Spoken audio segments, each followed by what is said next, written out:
ನಮಸ್ತೆ ಸ್ನೇಹಿತರೆ, ಇವತ್ತು ನಾನು ನಿಮಗೆ ಎರಡು ವಿಚಾರವನ್ನ ಹೇಳಬೇಕು. ಒಂದು, ನಿಮ್ಗೆಲ್ಲ ಆಲ್ರೆಡಿ ಗೊತ್ತಿರೋ ಹಾಗೆ SLC ಮಕ್ಕಳಿಗೆ ಪರೀಕ್ಷೆ ಸ್ಟಾರ್ಟ್ ಆಗಿದೆ, ಪರೀಕ್ಷೆ ನಡೀತಿದೆ. ಕೆಲವು ಸಬ್ಜೆಕ್ಟ್ಗಳು ಆಲ್ರೆಡಿ ಆಗೋಗಿದೆ, ಇನ್ನು ಕೆಲವೊಂದು ಸಬ್ಜೆಕ್ಟ್ ಬಾಕಿ ಇದೆ. ಈ ಒಂದು ಪಬ್ಲಿಕ್ ಎಕ್ಸಾಮ್ಗೆ ಪ್ರಿಪೇರ್ ಆಗಕ್ಕೆ ಮಕ್ಕಳು ಒಂದು ವರ್ಷ ಎಫರ್ಟ್ ಹಾಕಿರ್ತಾರೆ, ಟೀಚರ್ಸು ಒಂದು ವರ್ಷ ಎಫರ್ಟ್ ಹಾಕಿರ್ತಾರೆ, ತಂದೆ ತಾಯಿಗಳು ನೂರಾರು ಕನಸುಗಳನ್ನ ಕಟ್ಕೊಂಡಿರ್ತಾರೆ ಮಕ್ಕಳ ರಿಸಲ್ಟ್ ಬಗ್ಗೆ. ಈ ತರ ಎಕ್ಸಾಮ್ ನಡೀತಾ ಇರೋ ಮಧ್ಯದಲ್ಲಿ ಈ ಶಿಕ್ಷಣ ಸಚಿವರು ಸಡನ್ ಆಗಿ ಪ್ರೆಸ್ ಮೀಟ್ ನ ಕರೆದಿ ಹಿಂದಿ ಎಕ್ಸಾಮ್ ಕನ್ಸಿಡರ್ ಮಾಡಲ್ಲ, ಗ್ರೇಡ್ ಸಿಸ್ಟಮ್ ಕೊಡ್ತೀನಿ ಅಂತ ಅನೌನ್ಸ್ಮೆಂಟ್ ಮಾಡಿದ್ದಾರೆ. ಎಕ್ಸಾಮ್ ನಡೀತಿರ್ಬೇಕಾದ್ರೆ ಈ ತರ ಒಂದು ಡಿಸಿಷನ್ ತಗೊಳ್ಳೋದ್ರಿಂದ ಮಕ್ಕಳಲ್ಲಿ ತುಂಬಾ ಒಂದು ಗೊಂದಲ ಆಗುತ್ತೆ. ನಾನು ಅವರ ಡಿಸಿಷನ್ ತಗೊಂಡಿರೋದು ತಪ್ಪು ಅಂತ ನಾನು ಹೇಳ್ತಾ ಇಲ್ಲ, ನಾನು ಆ ವಿಷಯಕ್ಕೆ ನಾನು ಬರ್ತೀನಿ ಆಮೇಲೆ.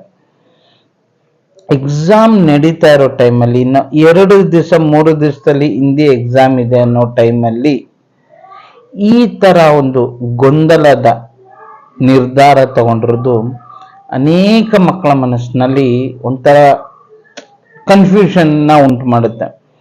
ಅಷ್ಟೇ ಅಲ್ಲ, SLC ಪರೀಕ್ಷೆಯ ಒಂದು ಘನತೆ ಕೂಡ ಧಕ್ಕೆ ಆಗುತ್ತೆ. ಏನಕ್ಕೆ ಅಂತ ಅಂದ್ರೆ, ಸ್ಕೂಲ್ ಮಕ್ಕಳು ಫಸ್ಟ್ ಪಬ್ಲಿಕ್ ಎಕ್ಸಾಮ್ ನ ಫೇಸ್ ಮಾಡೋದು SLC ನಲ್ಲೇನೆ.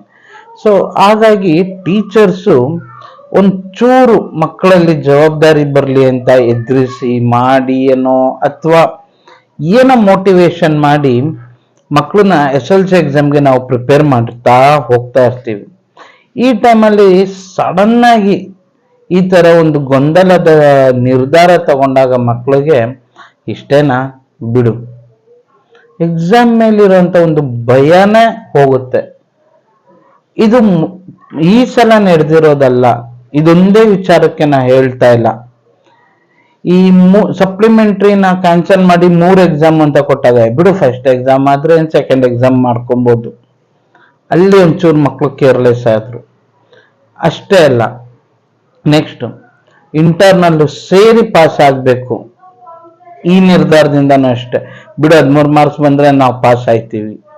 ಈ ತರ ಆದ್ರೆ ಶಿಕ್ಷಣದ ಮೌಲ್ಯ ಕಡಿಮೆ ಆಗ್ತಾ ಬರುತ್ತೆ. ಮಕ್ಕಳಿಗೆ ಶಿಕ್ಷಣದ ಬಗ್ಗೆ ಒಂದು ಭಯ ಅನ್ನೋದು ಬರಲ್ಲ, ಅಥವಾ ಶಿಕ್ಷಣ ಏನಕ್ಕೆ ನಮಗೆ ಬೇಕು ಅನ್ನೋ ಒಂದು ವಿಚಾರ ಅವ್ರಿಗೆ ಗೊತ್ತಾಗೋದಿಲ್ಲ. ಎಕ್ಸಾಮ್ ಅಂದ್ರೆ ಆಟ ಆಡ್ಕೊಂಬರ್ಯಂಗ ಆಗೋಗ್ಬಿಟ್ಟೈತೆ. ಆ ಎಕ್ಸಾಮ್ನ ಆಟವಾಗಿ ತಗೊಂಡ್ರೆ ಜೀವನನೇ ಆಟ ಆಡ್ಬೇಕಾಗತ್ತೆ. ಅದು ಓದಿರೋ ಅಂತ ನಮಗೆ ನಿಮಗೆ ಎಲ್ರಿಗೂ ಅನುಭವದಲ್ಲೇನೆ ಗೊತ್ತಾಗಿರುತ್ತೆ.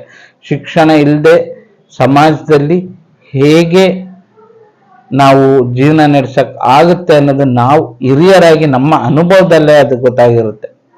ಓಕೆ, ಇದು ಒಂದು ವಿಚಾರ. ನೆಕ್ಸ್ಟ್, ಕನ್ನಡ ಪರ ಹೋರಾಟಗಾರರು ಅಕಾಡೆಮಿಕ್ ಇಯರ್ ಶೈಕ್ಷಣಿಕ ವರ್ಷ ಶುರು ಆದಾಗ್ಲೇ ಇದೊಂದು ಪ್ರಸ್ತಾವನೆ ಇಟ್ಬಿಟ್ಟಿದ್ದೀರಿ, ತುಂಬಾ ಚೆನ್ನಾಗಿರ್ತಿತ್ತು. ವರ್ಷ ಇಡೀ ಮಕ್ಕಳು ಹಿಂದಿನ ಅಷ್ಟು ಇಂಪಾರ್ಟೆನ್ಸ್ ಕೊಡದೆ, ಅಷ್ಟು ಪ್ರಾಮುಖ್ಯತೆ ಕೊಡದೆ, ಬರೀ ಗ್ರೇಡಿಗೆ ಅಷ್ಟೇ ಪ್ರಿಪೇರ್ ಆಗಿ ಮಕ್ಕಳು ಓದ್ಬೋದಿತ್ತು. ಶೈಕ್ಷಣಿಕ ವರ್ಷ ಶುರು ಆದಾಗ್ಲಿಂದ ಸುಮ್ಮನೆ ಇದ್ದಿ ಬೇಡ 3 ಪ್ರಿಪರೇಟರಿನ ಮಾಡಿದ್ರು ಸರ್ಕಾರ. KSEB ಬೋರ್ಡ್, SLC ಬೋರ್ಡ್ ವತಿಯಿಂದಾನೆ 3 ಪ್ರಿಪರೇಟರಿ ಮಾಡಿದ್ರು. ಅವಾಗ್ಲೂ ಯಾರು ಧ್ವನಿ ಎತ್ತಲಿಲ್ಲ. ಪಬ್ಲಿಕ್ ಎಕ್ಸಾಮ್ ಶುರು ಆದ್ಮೇಲೆ ಹೋರಾಟ ಮಾಡ್ತೀನಿ ಅಂತ ಅಂದಿದ್ದು ಎಷ್ಟು ಸಮಂಜಸ ಅಂತ ನಿಮ್ಗೆ ಗೊತ್ತಾಗ್ತಿಲ್ಲ. ಆದ್ರೆ ನಿಮ್ಮ ಒಂದು ತೀರ್ಮಾನ, ನಿಮ್ಮ ಒಂದು ವಿಚಾರ ಅದು ಒಪ್ಪೋ ಅಂತದ್ದೇ.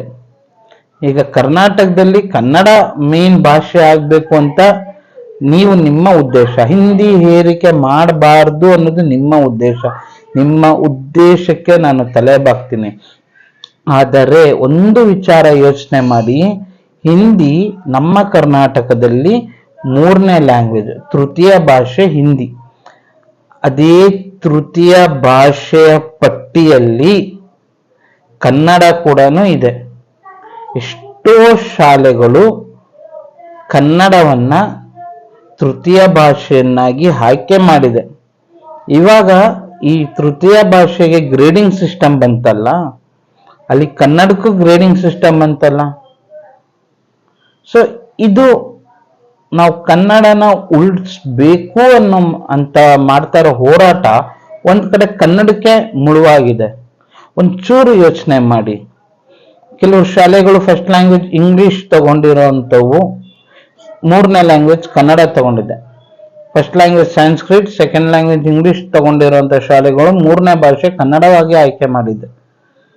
ಅಲ್ಲಿ ಕನ್ನಡ ಓದುತ್ತಾ ಇರೋ ಮಕ್ಕಳಿಗೂ ಅನ್ಯಾಯ ಆಗಿದೆ. ಇದು ನಾವು ಕನ್ನಡಕ್ಕೆ ಮಾಡಿರೋ ಅವಮಾನ ಅನ್ನೋ ತರನು ಆಗ್ಬೋದಲ್ವಾ? ಹಿಂದಿ ಹೇರಿಕೆ ಒಂದೇ ವಿಚಾರನ ಮುಂದೆ ಇಟ್ಕೊಂಡು ಹಿಂದೆ ಕನ್ನಡಕ್ಕೆ ಅವಮಾನ ಮಾಡ್ದಂಗೆ ಆಗಿದೆ ಅನ್ನೋದು ನನ್ನ ಒಂದು ಅಭಿಪ್ರಾಯ. ಬಟ್ ತೀರ್ಮಾನ ಇಬ್ರು ಕರೆಕ್ಟ್ ಆಗಿ ತಗೊಂಡಿದ್ದಾರೆ. ಒಂದು ಹಿಂದಿ ಭಾಷೆ ಗ್ರೇಡಿಂಗ್ ಸಿಸ್ಟಮ್ಗೆ ಹೋಗಿದೆ, ಕ್ಯಾನ್ಸಲ್ ಆಗಿಲ್ಲ, ಗ್ರೇಡಿಂಗ್ ಸಿಸ್ಟಮ್ಗೆ ಹೋಗಿದೆ. ಸೊ 525ಗೆ ಅದು ವ್ಯಾಲ್ಯೂಯೇಟ್ ಕೂಡ ಆಗುತ್ತೆ. ಸೊ ಈ ಕಡೆ ಹೋರಾಟ ಮಾಡಿದ ಕನ್ನಡ ಪರ ಹೋರಾಟಗಾರರು ಕೂಡ ಅವರ ಒಂದು ಜಯನ ಸಾಧಿಸಿದ್ದಾರೆ, ಅದಕ್ಕೆ ಅಭಿನಂದನೆಗಳು. ಆದರೆ ಸರ್ಕಾರ ಆಗಿರ್ಲಿ, ಕನ್ನಡ ಪರ ಹೋರಾಟಗಾರರಾಗಿರ್ಲಿ, ನೀವು ಇಬ್ರು ಮಾಡಿರೋ ಅಂತ ಸಂದರ್ಭ ಇದೆಯಲ್ಲ, ಅದು ಸರಿ ಇಲ್ಲ. ಇನ್ನೊಂದು 3 ಎಕ್ಸಾಮ್ ಆಗೋಗಿದ್ದಿದ್ರೆ ನೆಕ್ಸ್ಟ್ ಅಕಾಡೆಮಿಕ್ ಇಯರ್ ಇಂದ ನಿಮ್ಗೆ ಇಷ್ಟ ಬಂದಂಗೆ ರೂಲ್ಸ್ ಮಾಡಿದ್ರೆ ಸ್ಟಾರ್ಟಿಂಗ್ ಇಂದಾನೆ ಮಕ್ಕಳು ಅವರು ಆರಾಮಾಗಿ ವೆಲ್ ಪ್ರಿಪೇರ್ಡ್ ಆಗಿ ಓದ್ತಾರೆ. ಲಾಸ್ಟ್ ಮೂಮೆಂಟ್ ಅಲ್ಲಿ ಎಕ್ಸಾಮ್ಗೆ 2 ದಿವಸ ಇದೆ ಅಂದಾಗ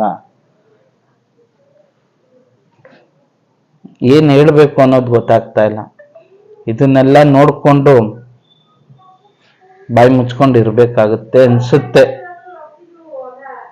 ಜಾಸ್ತಿ ಮಾತಾಡಿದ್ರೆ ಕನ್ನಡ ವಿರೋಧಿ ಅಂತಾರೆ, ಇನ್ನ ಹಿಂದಿ ಬಗ್ಗೆ ಮಾತಾಡಿದ್ರೆ ಕನ್ನಡ ವಿರೋಧಿ ಪಟ್ಟ, ಕನ್ನಡದ ಪರವಾಗಿ ಮಾತಾಡಿದ್ರೆ ಶೈಕ್ಷಣಿಕ ವಿರೋಧಿ ಪಟ್ಟ. ಸೊ ಈ ಎರಡರ ನಡುವೆ ಶಿಕ್ಷಕರ ಪಾಡು. ನಮಸ್ತೆ.